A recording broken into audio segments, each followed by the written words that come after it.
College football. What's our name again?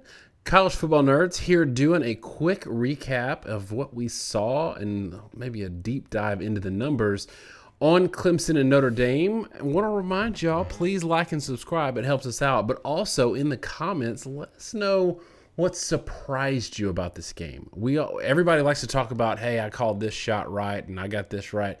Let us know what surprised you about this game, and we'll mix it up with you in the comments. So, Josh, if Notre Dame didn't score that last touchdown, because people are going to come here and tell us, haha, you got it wrong, which is a little ridiculous. We really got Georgia, Florida wrong. This one, if Notre Dame didn't score the last touchdown, I think I picked it was off by 1 point in terms of margin for what or at least one of us picked, and we were both pretty close. We were all over this game in terms of about where the points were. Picking Clemson was right until 22 seconds left in the game, but Notre Dame did win this game, and I think that one of the concerns for Notre Dame coming into this was, if we win this game, there's going to be an asterisk next to it because Clemson doesn't have Trevor Lawrence. And I'm here to tell you, I don't think it matters. For me, there is no asterisk, mainly because we said going into this game that Clemson had the better quarterback. I think coming out of this game, it's fair to say that they had the better quarterback in this game. And DJ Uiagalelei played like a dude. I mean, he played like a seasoned veteran, put up MVP type numbers, and Notre Dame still won the game. So I think I want you to talk about that a little bit in terms of like what you saw from quarterback play, and really in general for the question of, is there a star next to this game for you because of Trevor Lawrence not playing, or did you see enough production from DJ to say, man, Notre Dame beat the number one team in the country and they earned that win, and there's no star there for me? So our model last week had this game 36 Clemson, 27 Notre Dame. We both picked Clemson to win. We both picked Clemson not to cover. I had it 27-24. You had it 29-24. Yeah, we got the winner wrong, but we got it right against the spread. We also had the general point margin correct at the end of regulation. Don't get us at us about overtime. People did that about the Texas A&M LSU game a few years ago. I always found that funny. No, we don't predict the score based off an overtime result. It was pretty well what we thought it would be. A score that focused around 30 to 33 points is what the model was saying. It said that Clemson would have under 3.5 yards per carry. It actually said that Clemson would be outgained by Notre Dame in a per play sense, but win the game mainly because it thought its passing game was going to be more effective. I think all those indicators were pretty well spot on. But the thing that won this game for Notre Dame, without question, is the fact that Clemson couldn't run them. Notre Dame had Kyron Williams at 6.1 yards per carry. Now, that was inflated quite a bit because of a long run, but even outside that long run, you still were averaging about 4 yards per carry. That's more than enough. Ian Book was 7.9 yards per attempt. We say a lot that you need to be over 7.5 yards per attempt and over 4.5 yards per carry to be successful as an offense. Notre Dame hit both those marks. Clemson at 10 yards per attempt is explosive. I usually say 7.5 is usually successful passing. 8.5 is hits explosiveness. It's funny, passing games, and people don't realize this, passing games usually exist somewhere between 6.5 and 9.5 yards per attempt. The best passing game and the worst passing game, or let's say the 20th percentile and the 80th percentile, are just within that range. It's not huge. It's only a couple yards per play different. And Clemson was over that 8.5 yard per play mark, which means they're explosive, but ETN at 1.6 yards per carry is totally ineffective in the ground game. What you saw in this game was that Clemson's production in the passing game was offset by the fact that they could not sustain yardage. And so anytime anything went wrong, they were going to be boom or bust whether they completed the long pass or didn't. In other words, there were a lot of bad yardage, a lot of bad down and distance situations. In 12 possessions that Clemson had, they had 4 possessions where the possession ended in four plays or less without a score. And then you tack on that you have 3 turnovers in the game. So 25% of your possessions in a turnover was about another 25%. One of the 4 play possessions was a turnover itself. So 50% of your possessions were either like 4 plays and out or ended up being a turnover. And when that happens, and you're so that happens because you're dependent upon the pass. It happens because you need explosive plays and you got to press. And it kind of puts a limiter on your offense, even in a game where you're passing the ball at 10 yards per attempt. So a lot of times we talk about Notre Dame and we say they're not elite at anything. And that's not necessarily a knock, because there's a lot of teams like 2018 Oklahoma who had maybe the best offense in college football history, but they were so bad at defense it didn't matter. And they got blown out. And then last year they got blown out. Notre Dame's not like that. And they're never going to be built like that. So I think it's to their credit that in this game, they weren't really elite at anything, but they weren't bad at anything either. They were good enough on all fronts. And when I say good enough, I'm talking about good enough to beat an elite team, not good enough to beat Louisville 12-7. Whatever happened there, nobody knows. Do you think that this approach for Notre Dame, or where their strength is being greater than the sum of their parts offensively and defensively, but not elite anywhere, do you think this is a strategy that can, one, win a rematch with Clemson versus Trevor Lawrence at the end of the year, and two, win a playoff game? Are they good enough in all around, or do they need to find a place to be elite to really get over the hump? As normal, you asked me a question that makes me focus a bit on the negative, but I'll answer the first question. I think this approach is enough to beat Clemson in a second go-around. Again, 29 of 44, 10 yards per attempt was a gaudy stat line for Uiagalelei. And if Trevor Lawrence comes in, he may be more effective, but I'm not sure how much more effective he really can be in this situation. And I'll say this. Uiagalelei was more consistent in his 2 starts than Lawrence generally is. Lawrence can make some highlight reel throws down the field, is what will make him a superstar in the NFL. He can throw spot throws 40 yards that most players can only do about 10. But he also misses some easy passes. He has his entire career, his completion percentage has never been that high. Uiagalelei is a bit more consistent in that regard. So the consistency issue, when that's the thing that kind of lost you the game, is a bit of a problem. I think Notre Dame would have a fighting chance in a rematch with Clemson.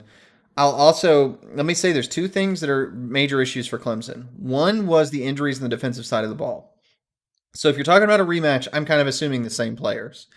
It is hard to say how much they missed their defensive players, but I don't think there's any doubt. If you've got like Skalski at linebacker instead of Venables, in one instance late in the game, Ian Book scrambles up the middle, jukes Venables, I believe it was Venables, and then he runs for a big play. I don't know that Skalski doesn't fill that hole and then lay him on his back. And that those plays are a really big difference in games like this, because negative plays in the modern era of football are how you stop drives, not consistently good defense. But the other problem that Clemson's not going to be able to fix is the issue of possession receivers. And I'm going to hold that for now, but I want to get back to it, because I think that's the thing that if you're a Clemson fan or you're a Clemson team, that's what's holding this offense back. As far as it goes, playing teams nationally for Notre Dame, I think their offensive scheme this year is good enough to make the playoffs. I don't think it's good enough to win it, to be honest. If they play in Alabama, or if they play a Florida, or if they play in Ohio State, they're going to have to score more than 35 points in regulation. And those teams defensively, I'm not sure they're quite as good as Clemson, but like Alabama is probably going to score 45 points on most everybody they play this year, the way their offense is working. I think Ohio State is getting to that point, though they're not as vertical, so it's a little easier to skill them down. But I also think Florida, you're going to see them score about 40 points on anybody they play. It's going to be hard for Notre Dame to win those games. They don't have the explosiveness offensively. And where that gets them is, one, they can't hit shot plays that opens up stuff underneath. And if you don't have the ability to hit those shot plays, there's only so much effectiveness you can have in the run game and whatnot, because the safeties can kind of sit still.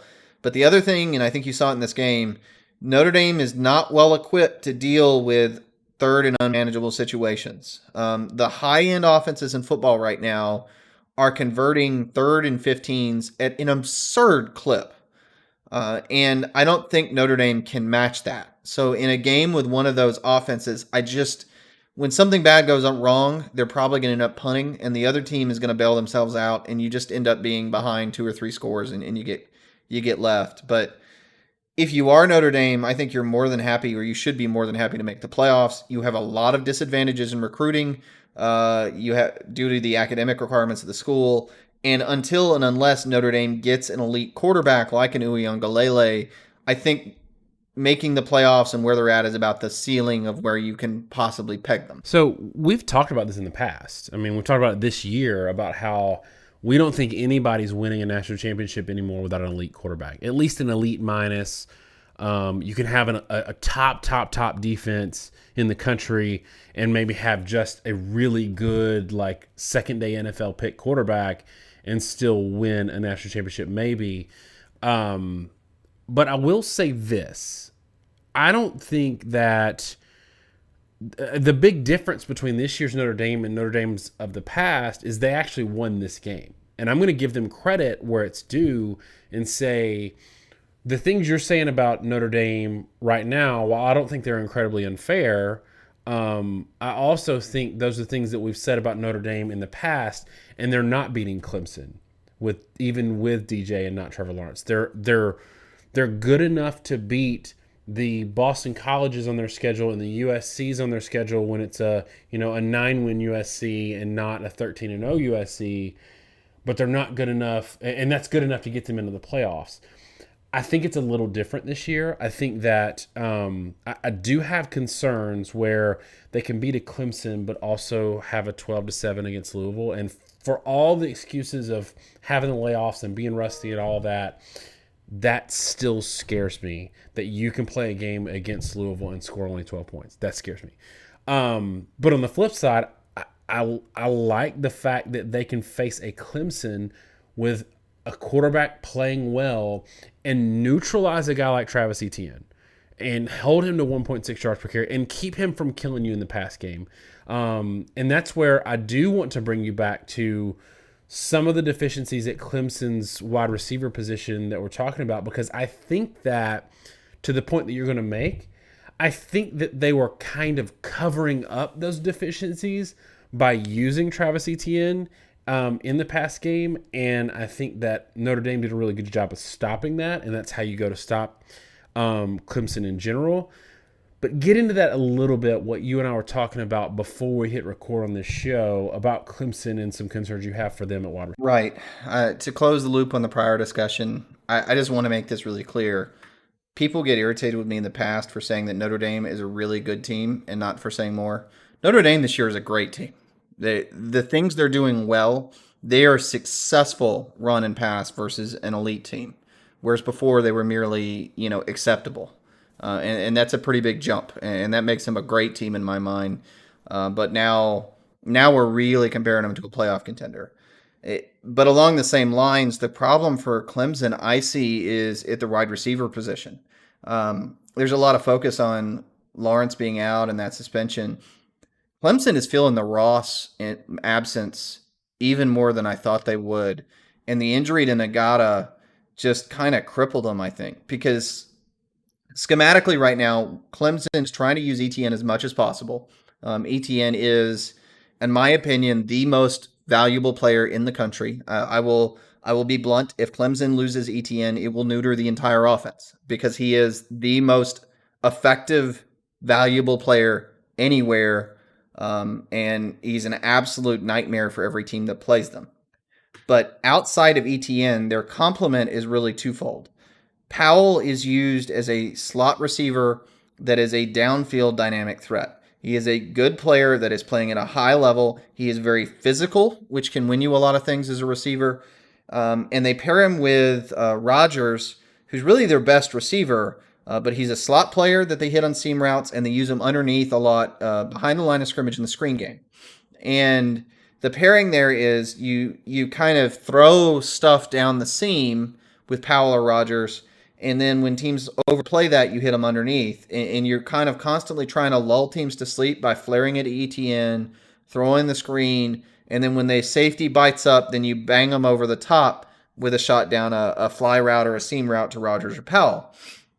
What they don't have is the complementing possession plays.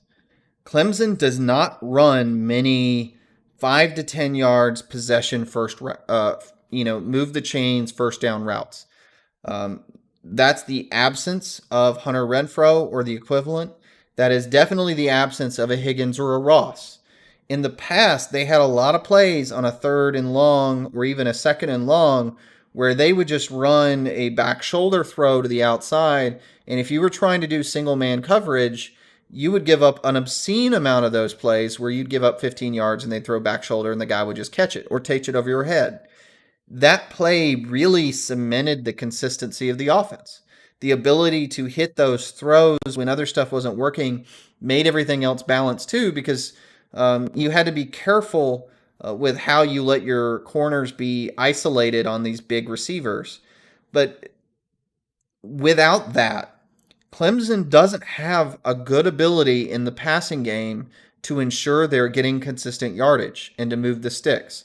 They really the screen game can be shut down if you guess correctly, and the slot game depends upon the other team kind of overplaying things. They hit on it enough because the players are really good, but those components in and of themselves in a passing game don't lend stability and consistency. They do not move the chains well enough. And that's why you see Clemson, despite getting a ton of yardage, strangely not scoring more. The passing game just doesn't have those components to move the chains, get first downs that it used to. Unless I guess the only thing that's going to fix that is if Nagata can be really healthy and end up being the guy he's supposed to be. Because right now there really just aren't a lot of pieces to replace that production. I'm gonna take one. You take one. Scenarios for the playoffs. I think that Clemson right now is where Georgia was if they didn't have the injuries and were good enough to win out. In that Georgia lost to Alabama. They lost to a top 5 team that they're going to face again in the SEC championship had they won out. So Georgia really lost nothing other than the buffer of being able to lose the SEC championship and still make the playoffs. I think that's where Clemson is right now, and that's why they shouldn't be down on this loss. They lost to an excellent team. There's no harm in that. The Big 12 is out. Pac-12 is probably out, given how late they started. So in other years, it might be scary to lose a game when you don't have that strong of a schedule. This year, I don't think it's a big deal. Clemson still controls their own destiny, in my opinion. How much, I'm going to let you take Notre Dame, how much does this win buy them in terms of currency of being able to lose to Clemson if they lose, not saying they will, being able to lose to Clemson in the title game and still make the playoffs? Why don't you talk about that? Notre Dame's path to the playoff at this point is in good shape, I think. Obviously, if they beat Clemson, they're in. If they don't beat Clemson, then the only one they're probably going to be competing with is the Group of 5 or an SEC non-champion. I don't think the Pac-12 with only 6 games is going to get in, especially like if you look at Oregon's schedule, they will not probably play a ranked team maybe until the conference championship game. The Pac-12, the teams that may win the Pac-12 have really weak schedules, which is the worst possible situation for the Pac. Given that, I think if Alabama wins out and Texas A&M wins out, that's a concern because a one-loss A&M that didn't play in the championship game will be hard to compare to a Notre Dame that did and lost. I think Notre Dame probably gets in because I think the committee is not going to punish Notre Dame for losing in the championship game when they were undefeated in the regular season. I think Notre Dame gets the edge there. The worst case scenario is Florida beating Alabama in the conference championship game. That's where Notre Dame gets left out. Due to love it or hate it, the reality is Alabama's over average strength of schedule is harder than Notre Dame's this year. Alabama will have played a similar number of top 10 teams, but has played a lot more ranked teams, and they've been more dominant, arguably, over the course of the year. Alabama would end up in over Notre Dame in that scenario. So you really want Alabama to win out and knock out Florida. The other hard one is the Group of 5. BYU and Cincy are playing very well. BYU is utterly dominating their competition, as is Cincinnati. I'm not sure how much credit that's going to be given. because of the situation with COVID, and we've talked about this a lot, those G5 teams are playing other G5 teams that never played out of conference games. So in most years, you look at all their opponents and you say, yeah, but that team got waxed by Virginia, and that team got waxed by Mississippi State, and that team got waxed by Indiana. And so you can kind of discount it. But this year, that really didn't happen. Most of their opponents didn't play a meaningful out-of-conference game. And even some of the ones that did beat the Big 12, who inadvertently did a lot of damage to the ACC in this regard. So I think there is a real possibility that a BYU or a Cincy this year, more than any other, might end up in the playoff over a team that loses their conference title. Personally, I think the only team that gets in over Notre Dame in the 4 slot is probably a one-loss Alabama that loses the conference championship game. If Alabama wins out this season, my guess is Notre Dame will get in over an undefeated G5, and they will get in over a one-loss A&M. And so Notre Dame just has to win out the last 4 games and then hope for Alabama to win out in their season. And I'm kind of throwing out the Big Ten. There could be some weirdness there. But if those 2 things happen, I think it is very, very likely that Notre Dame ends up in the playoff regardless of how the rematch with Clemson goes. And what we always talk about is, if you win all your games, that keeps the question, it keeps your fate out of someone else's hands. Once you lose, it's hard to cry foul because at that point it is subjectivity, and it's harder than ever this year. I think you're right. Notre Dame needs to be big Alabama fans, and they need to. A&M is out there lurking, but I don't think that A&M sitting at home is gonna get in over, even if they went out and have a clean record. We also got to remember that Notre Dame, if they lose to Clemson, it will be against a team that they had already beaten. And so at worst, they're 500 against this team. Like, they've already got that win as well. So I don't think it's entirely fair to discount that, because at that point we have this recency bias where we think, okay, well, they lost to Clemson and that's that. Well, that doesn't necessarily mean anything because they also beat Clemson. So it's muddier than ever this year. The best thing I think for college football, I hate to say this because I complain about Alabama and Clemson being in the playoffs again this year, possibly.